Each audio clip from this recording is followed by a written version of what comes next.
नया लगा ना तो कहीं CHP देखा, उधर CHP कोल हैंडलिंग प्लांट हुई और पूरे प्लांट के सबसे ज़्यादा एरिया थर्मल पावर प्लांट में CHP ही छेक ले रहा।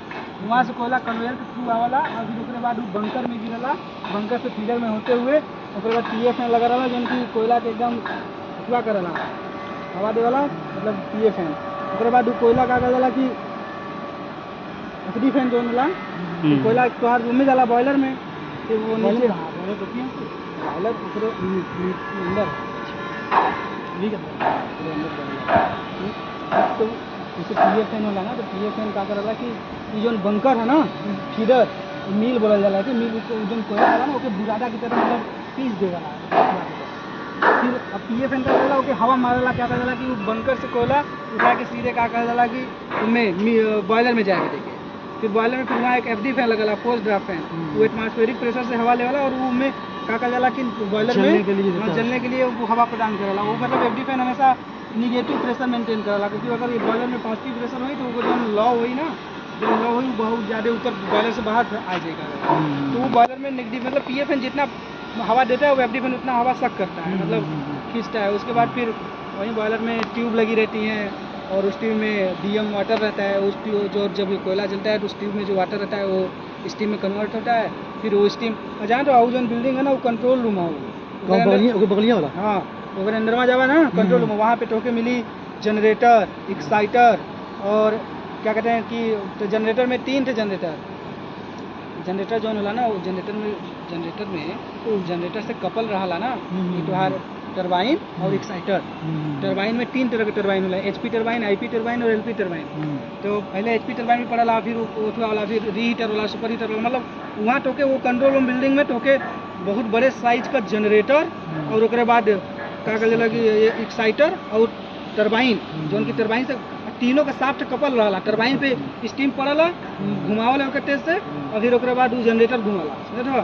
फिर जनरेटर जब वोल्टेज जनरेट करता है 500 मेगावाट का जनरेटर 21 kV वोल्टेज जनरेट करता है और 210 मेगावाट का 50.75 kV जनरेट करता है। तो जब वो जनरेटर वोल्टेज जनरेट किया, फिर जैसे ही आगे बढ़ेगा ना तो वो जो छुपल है ओकरे उठे जाबा ना तो वहाँ ट्रांसफार्मर मिली टुके, वो GT है और पूरे जनरेटिंग ट्रांसफार्मर। और पूरे भारत में सबसे बड़े साइज का जो ट्रांसफार्मर होता है वो जनरेटिंग साइड में ही पाया जाता है, मतलब टोके यही मिलेगा। कितना NTPC शक्तिनगर में कितना रेटिंग होगी मतलब आप लोग का रेटिंग जैसे 500 जनरेटिंग ट्रांसफार्मर का हमें ख्याल से वो है ना वाला 11 generating transformer generating 11 kilo volt होता है हम लोगों का।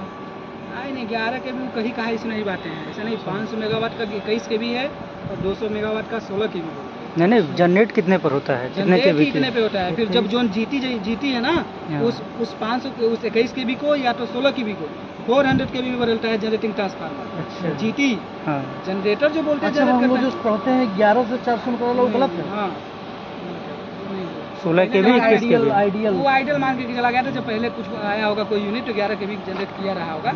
तो ये यहाँ पे क्या है कि 21 kV जनरेटर, फिर 21 kV को जो बड़ी साइज का ट्रांसफार्मर होता है वो 400 kV में बदलता है। 400 kV में बदलता है। फिर वो 400 kV जाती पावर स्विच यार्ड में। फिर वो जो स्विच यार्ड बिल्डिंग है वो मॉनिटर करता है, पूरा कंट्रोल रूम वहाँ पे होगा उसका। और फिर वो जो पावर है फिर उसके बाद ये जो बड़े बड़े टावर लगे हुए हैं वो ट्रांसमिशन का काम पावर करेगा। ओके, ये पर लाइन जाती है ट्रांसमिशन। ये NTPC ऐसे स्विच यार्ड तो कई होंगे, मतलब जितने स्टेज जितने यूनिट, क्योंकि यहाँ से सेंड कितना करो 400 kV 400 ही यहाँ जाता है। यार 400 kV जाता है। स्विच यार्ड में बस है 400 kV की बस, तो हमारे कंट्रोल रूम में हम लोग पूरा दिखा दे ले जाके स्विच यार्ड में पूरा घुमा दे।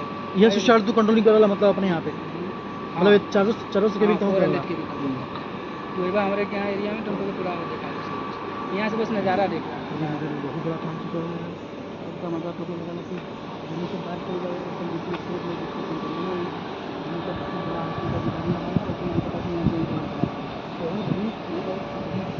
डायरेक्ट जो जनरेट हो रही है 11 kV